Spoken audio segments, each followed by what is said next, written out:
What's up everyone, it's Skaterdye 7 from Skaterdye Productions, and today I'm going to start a new series on this channel called Longboard Lines.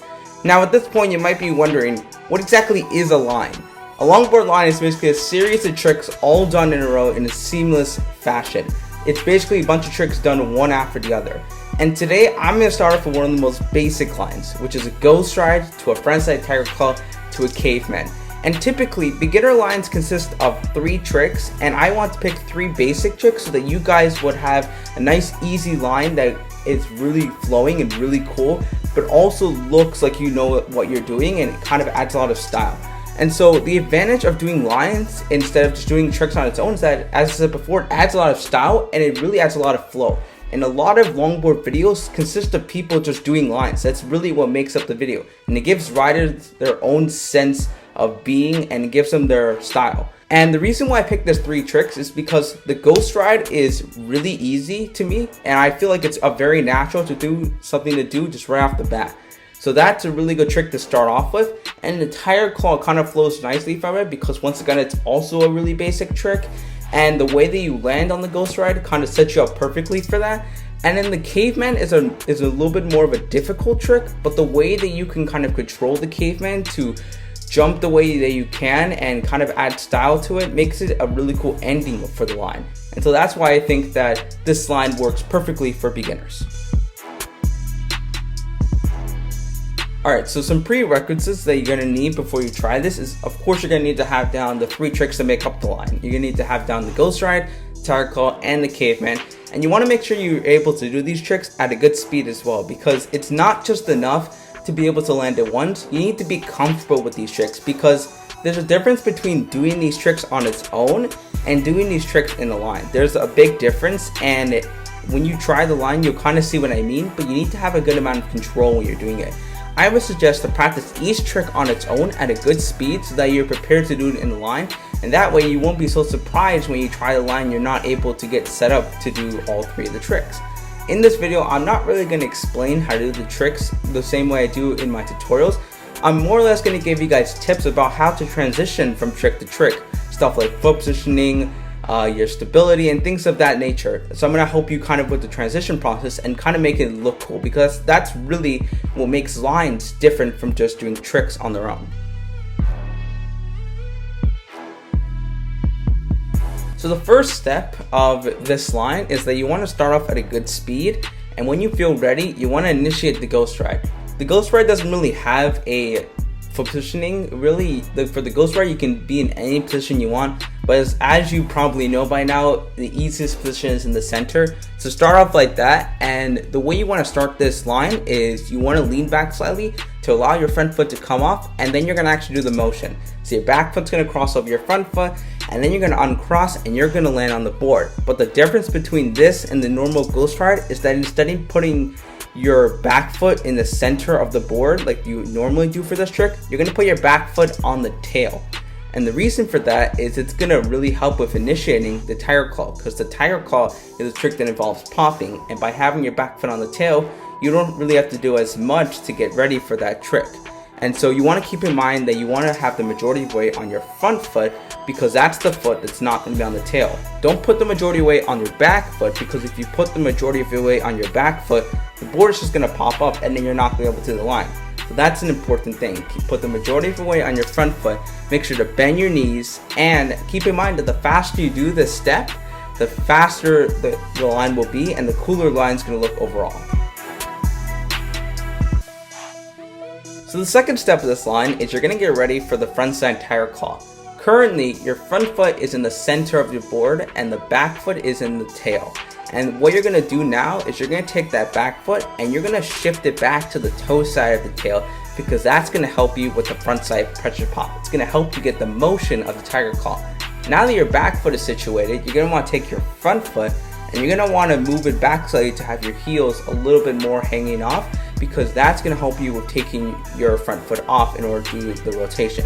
Make sure that when you adjust your foot positioning for this trick, you don't take too long, because generally it's going to look sloppy if you take a long time, and it's going to make you be a little bit more unstable. So don't take too long, but also don't do it too quickly, because you need to be ready to do it. So just experiment with how long you take. Once you're ready to do the tackle, you're gonna start off by doing the pressure pop, and then doing the actual 360-degree rotation, and then land on the board. Now the difference between what you're normally doing and what you're doing now all lies in your stability. Normally you can kind of get away with having your front foot flying off or whatever, or just landing like barely, but this time you need to kind of be comfortable when you're doing it. You need to land in the center of the board, and you need to make sure to not put too much force on your feet, because otherwise you might accidentally pop up the board. You want to make sure that you're fully stable by bending your knees and landing in the center of the board. Keep in mind that it may also feel a little bit more unstable as well, because of the fact that you're going a little bit faster than you normally are, because you've already done the ghost ride and you're starting to gain more speed. So as a result, you're going slightly faster. So keep that in mind. It's going to be a little bit weird at first, but you guys can definitely get it. So the third and final step of this line is the step that involves the caveman. Now your front foot and your back foot are both in the center of the board on opposite ends, and what you're going to do is you're going to move your back foot to the tail to start to do the caveman, and you can kind of keep your front foot the way it is, or you can move it to the center depending on how you like to do the caveman, because this front foot position can kind of vary. Now once you're ready to actually do the caveman, you're going to start by popping up and getting ready to do the motion. When you do the motion, a key thing to remember is that you don't want to do a motion that's too big or too small, because keep in mind, you're going pretty fast, and a motion that's too big could cause you to lose control, and generally speaking, you're not typically used to doing a caveman this fast, because once again, you're gaining speed with the line. So make sure you do a pop and a catch that you can control, and you can kind of experiment with this, and over time, you can kind of get a feel for how exactly you want to pop and do the motion. It takes a little bit of time, but that's generally the hardest part of the third step.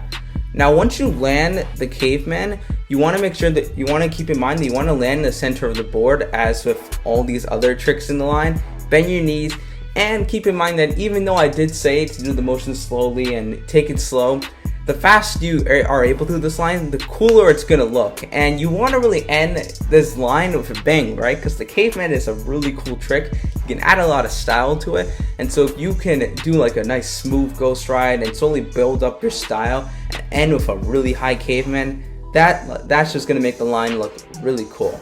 And so keep that in mind when you're trying this trick.